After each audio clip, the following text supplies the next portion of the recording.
Hello everyone and welcome back to the channel. This is a 2000 Lexus LS400 Platinum Edition. The Lexus LS is a full-size luxury sedan and is still produced to this day. So what exactly makes this car so special? Well, this generation in particular came from a time where most full-size sedans were V8 powered and rear-wheel drive, a formula long lost among today's modern automotive manufacturers. This car is no exception. This is a second-generation Lexus LS400, finished in Alpine Silver Metallic, with black on bird's eye maple interior, and it is a Platinum Edition. This car came with a prepaid, no-fee, 2-year American Express Platinum card back in 2000. Today, I'm going to take a look at this relic from the past and figure out what makes it a competitor in today's modern sports car market. And then I'm going to take it for a drive and experience the pinnacle of luxury at the turn of the century. The LS was the first model developed by Lexus, the luxury division of Toyota. Development began in 1983 under project designation F1. It's kind of silly for a car like this, isn't it? F1, as if they're going to go F1 racing in this car. Could you imagine that? Trust me, there's nothing F1 related about this car. Debuting in 1989, it was designed to compete with luxury sedans of the time, like the Jaguar XJ8. Although I prefer the styling of the Jaguar XJ8 over this car, the LS did achieve some accolades. For example, being the first production car to use an 8-speed automatic transmission and have an automatic parking brake in the 2006 model years. One thing very interesting about the exterior of this car is just how much attention to detail there is. For example, these panel gaps were made half the tolerance of the Toyotas at the time, shrunk from 7mm to just 4mm. Every car was quality inspected with a ruler for tolerance of 1/100 of a millimeter. And if it didn't meet these specification standards, the whole project had to be scrapped and completely redone, no doubt at a great cost to the Lexus R&D division. Another exclusive area of this car is the, of course, Platinum Series badges here on the fender, but the Platinum Edition also got these custom 16-inch dish rims, which the other LS400s did not get. Just a little nod to how exclusive this car was back in the day.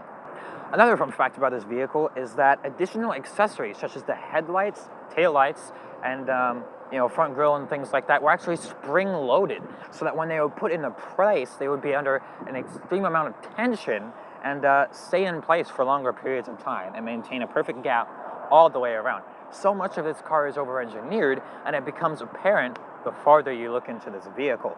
Of course, you have your additions, like your pearl black Lexus badge. It goes with all the other pearl badges on the Platinum Edition. Of course, another exclusive to the Platinum series. This car also came with automatic high beams, a feature not very well known about in 2000. Another interesting thing about this vehicle is the washer fluid nozzles. Now, you might be used to seeing a little nozzle and maybe a little hole here, but as a matter of fact, this one looks like spider eyes. As a matter of fact, it has three spray holes. I don't know if the logic is if one gets clogged up, you can still use them, or if it just delivers a better, more beautiful spread of wiper fluid on your windshield. But regardless, you have 6 total holes of washer fluid spray on your LS400. Under the hood of the LS400 is Toyota's 1UZ FE V8 engine. With 4 liters of displacement and 290 horsepower at 5,900 RPM, along with 300 pound-feet of torque at 4,100 RPM, this will rocket this car from 0 to 60 in just 6 seconds, and it does accomplish a quarter mile in 14 seconds. No slouch for a 20-year-old car weighing almost 4,000 pounds. There's nothing particularly interesting about the back of the LS400 apart from your pearl black badges, but of course you do get these absolutely massive taillights by today's standards. In an area where everyone's trying to slim and downsize their taillights, it seemed like Lexus just tried to make them bigger, but thus was the style of luxury sedans in the early 2000s. Another particular thing to note is there's actually no button to open the trunk. You actually have to either use the key fob or you have to stick your key back here and open it up that way.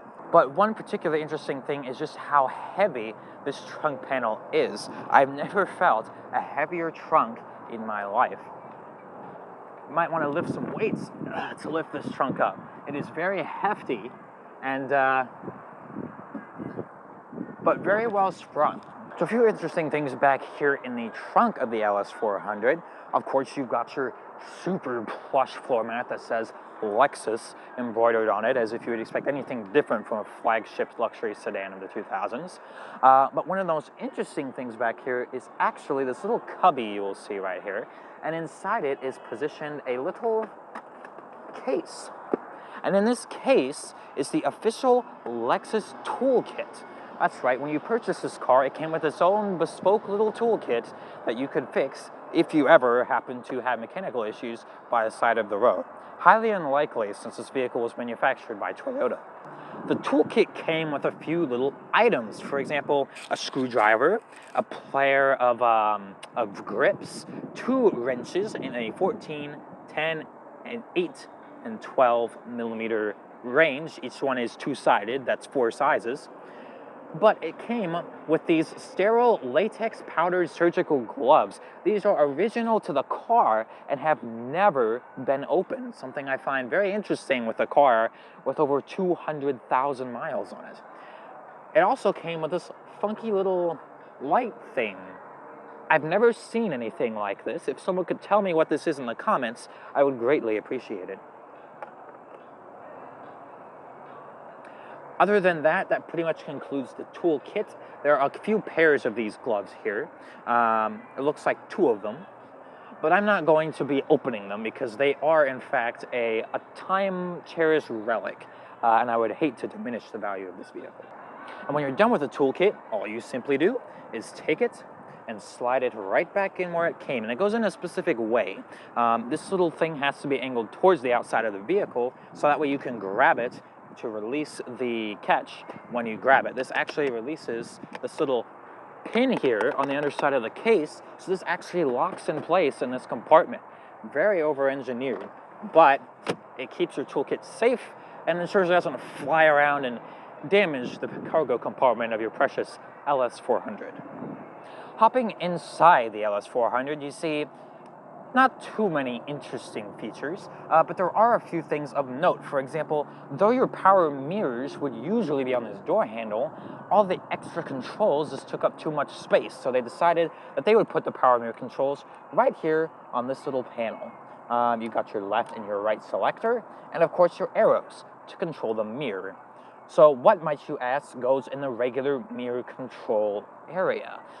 Well, that would be your little door lock, your window switch lockout, and your window switches, which are a bit large on this particular vehicle, but they're ingrained on this nice bird's eye maple wood panel, which is a common theme throughout the interior of this vehicle.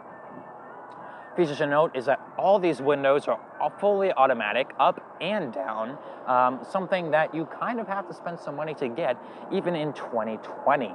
Other features to note are your seat memory buttons.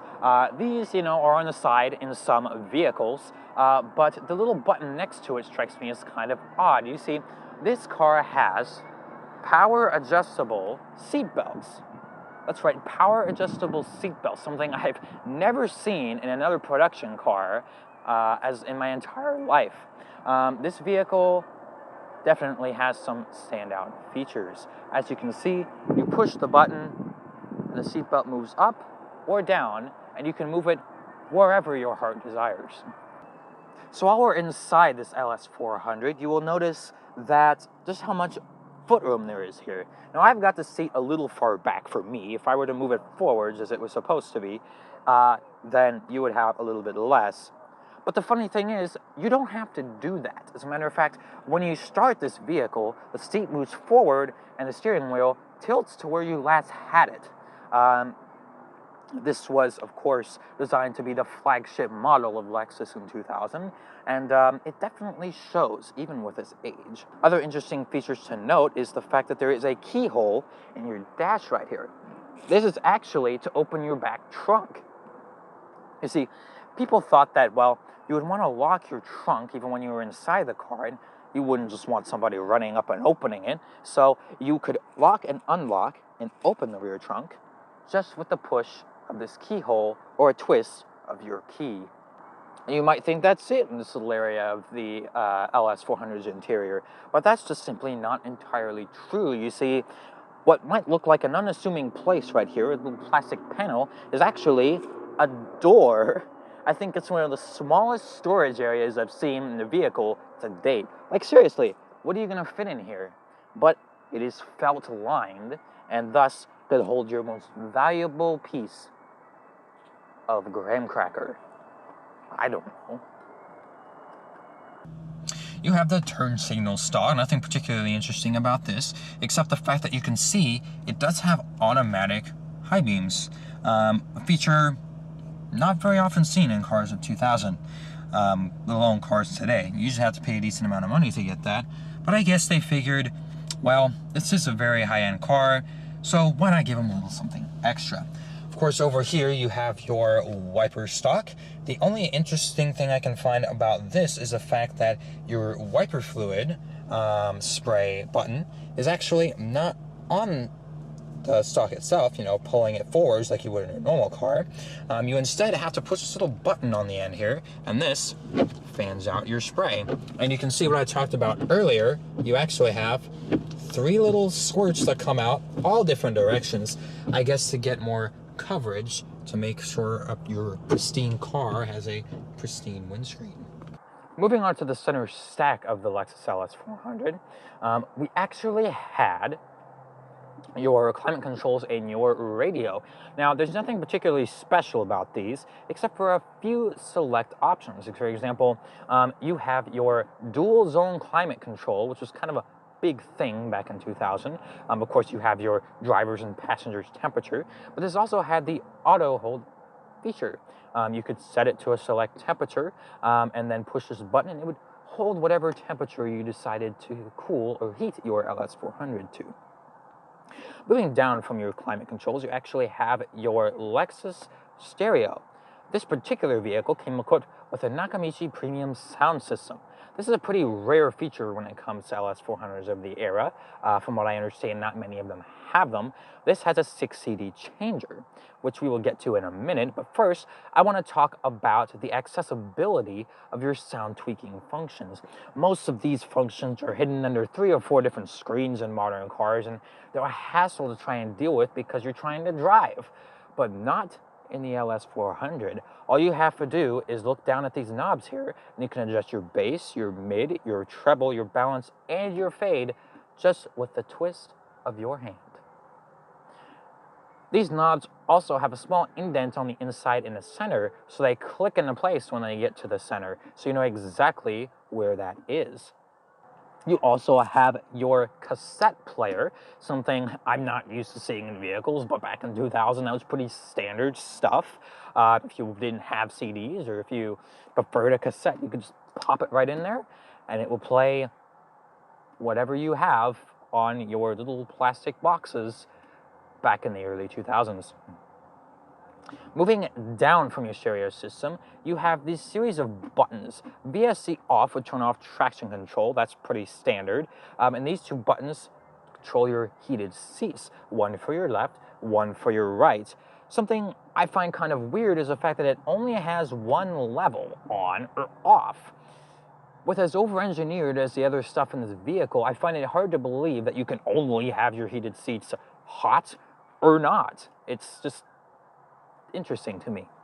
Moving on, you have this trim piece with this rim around it. Nothing too special about that. You just push on it and it pops out. And of course you got your cigarette lighter and ashtray and all that fun stuff. Nothing particularly interesting about that. And of course you have your shifter. Now this whole panel is done in this beautiful gloss bird's eye maple wood panel.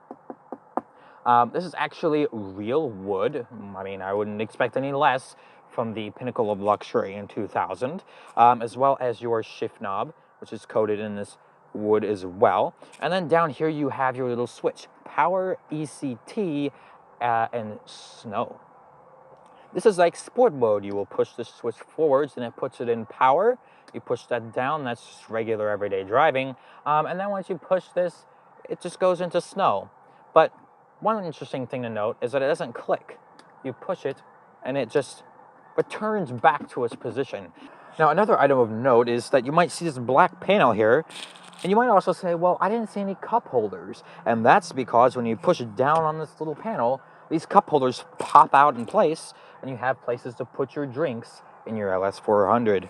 Of course, when they're retracted, it just looks like a beautiful wood panel that flows down with the lines of the vehicle, and you don't have to stand the sight of cup holders in your expensive luxury sedan. Moving on to the center console, you can see that it's very well made, felt lined here. It's actually in pretty good shape. And then this little panel pops out with this lever here and lifts up a second center console. Now in the second center console, you have a lot more space, and you also have this little cigarette lighter. I'm sure it went with the one in the dash, but apparently the previous owner didn't want to store the cap where it was supposed to be. You also have a power outlet in the front here as well. Let's close that on up. And again, felt lined for your utmost convenience. But one interesting thing to note is the fact that since this car has a rear climate control, they had to route the tube through the center console. But they didn't just do it normally. As a matter of fact, the climate control vents are in the top that opens. So how would you get this to work? Well, Lexus came up with an idea.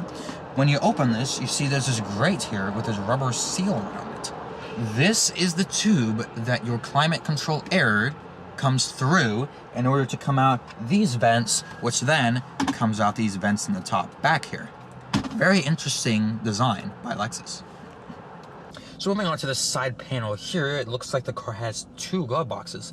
I assure you it only has one. This panel is actually folds out flat like a little table, but it's not for you to eat your TV dinner on. This is actually a 6 CD changer. These systems were a little cumbersome back in 2000, but I have been assured that they were it back in its time. First, you need to push this eject button, and the car will feed you this giant plastic box. Pulling out this plastic box, you will see that's a specific way it goes in, and it says compact disc because this car did come from a time where everything had to say compact disc because no one knew what a CD was.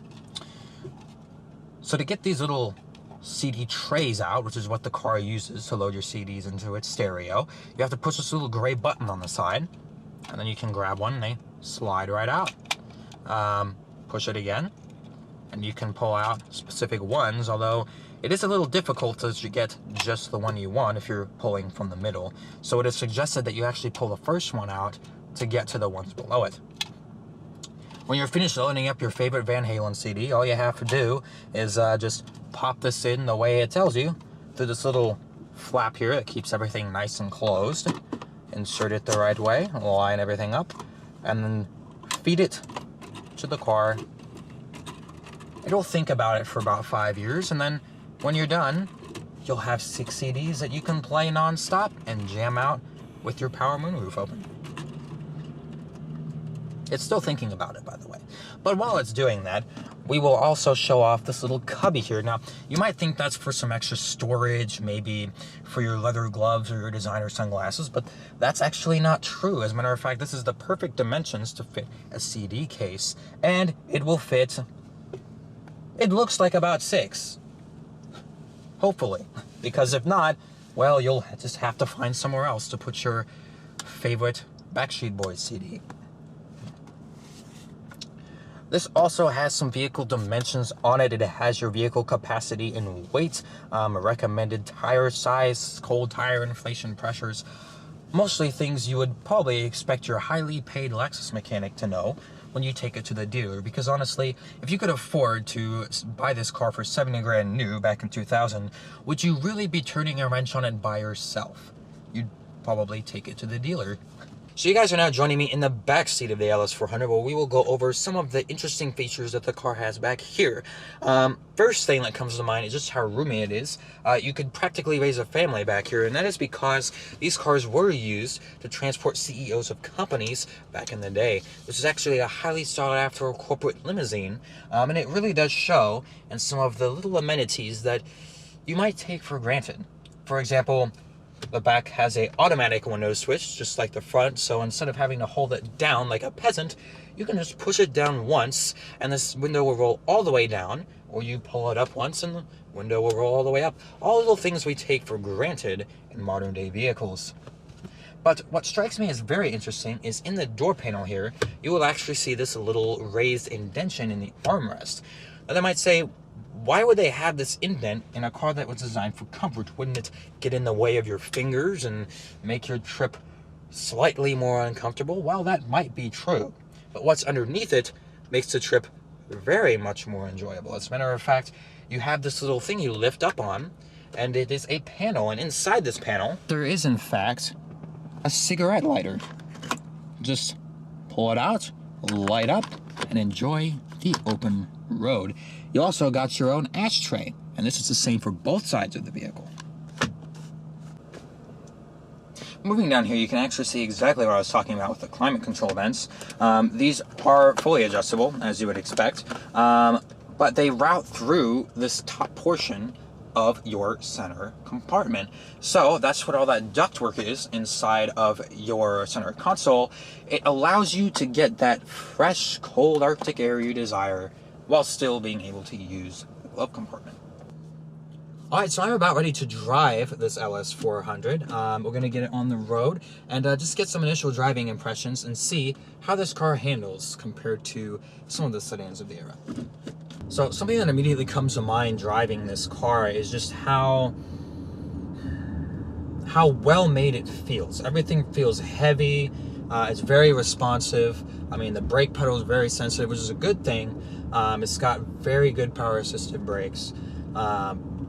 It just feels substantial, you know, and that's something you want in a vehicle of this class. I think so many vehicles now just feel like they're made of plastic because most often they are. And instead, this vehicle, well, it just feels like it's made of metal and heavy Japanese engineering, which is kind of rare even in today's vehicles. I mean, this car, I can let go, it drives perfectly straight. It just handles like a dream. I think the ride, even by today's standards, is some of the smoothest rides that I've felt, except maybe in some vehicles like, say, the 2020 S-Class or something like that. Of course, that's going to have a leg up on this because it has that 2020 German engineering that this car just didn't have at that time. I mean, this car is almost 20 years old now. And you have to compare apples to apples, right? I mean, this car competed with the Jaguar XJ8. It competed with the Mercedes S-Class of that era, which Mercedes actually rushed additional features to just months before release because they were scared that this car was going to beat them in the luxury market, which ultimately got one of the directors of the project at Mercedes fired because he overran budget trying to match the performance of this car. So this car, when it came out, revolutionized the luxury automotive industry, and I think being behind the wheel, you can tell. The bumps, although you hear them, they're not particularly loud, and you almost don't feel them. The car just absorbs them. You feel like you're traveling in a perfectly straight line, and it's just amazing to me that though this vehicle is as old as it is, it just doesn't feel like it. Edmunds.com gave this car a 4.9 out of 5, as well as Cars.com and I believe Kelley Blue Book. But Edmunds did give this car a con on his record. It says that it was boring, and it just said there just wasn't much about it that was exciting.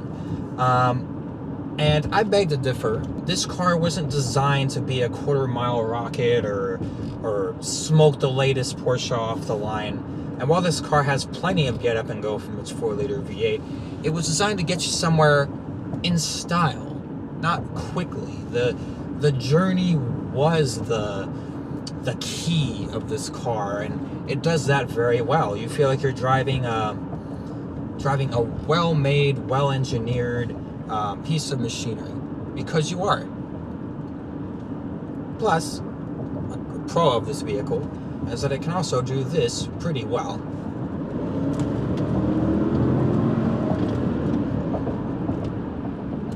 And that was probably a good 10 to 15 mile an hour increase in speed.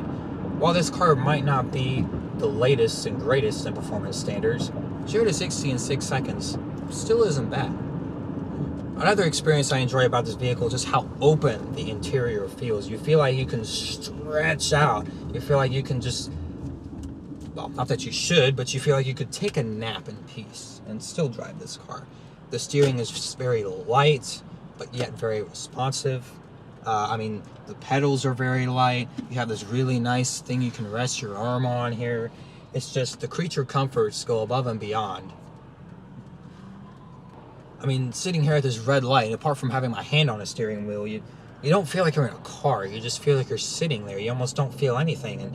And that ultimately is, I'm sure, what a lot of people wanted when they bought a high-end luxury sedan. They didn't want to feel like they were in a car. And they just wanted to feel like they were traveling, which this car does very well. The wood up here, when you put your hand on it, it just feels soft and glassy. It feels good against the palm of your hand, and it feels special. Not very many cars you drive have a big piece of wood here on the steering wheel, at least not commonly, and it just gives you that extra nuance of driving something that just isn't very common. Despite being what kind of does look like a box on wheels, this car doesn't have very much road noise. My dad's 2009 Jeep Wrangler is louder than this car is, and honestly, it's newer. You would expect it to be more engineered, but this car trumps that in loss of road noise. You don't hear a whole lot. You might hear a little gust of wind blowing against the window here and there, and since a lot of your roof is glass naturally conducts more sound and lets more sound in, but they did a very good job of keeping this car quiet enough to be enjoyable on long cruises. I know if I were to have to take a long road trip across the country, this would probably be the car I would pick, even over my 2020 Camry, which is saying something because the suspension in that's a little more rough, you know, it's not as smooth of a ride. It's actually a little bit louder, you know, and some of that is because it's a TRD model, but this car just soothes you in ways that many others don't. The LS400 is nearly 20 years old now, but how does it hold up in today's luxury market? Sure, the steering might not be as responsive and the features might not be as great as today's current offerings, but that's besides the point. 20 years ago, this was the pinnacle of luxury. Kelley Blue Book, Edmunds, and Cars.com all gave this car a 4.9 out of 5, as well as many other sites. Braking assist, automatic high beams, laser-guided cruise control in Japan all came standard in an era where features like that were unheard of. While this might not interest a serious luxury buyer today, in the used car market, this is one hell of a bargain. With costs ranging around $5,000 or less, and this car running for over 500,000 miles, experts say, it's definitely a good buy. With cars like this, you have to see them for what they are.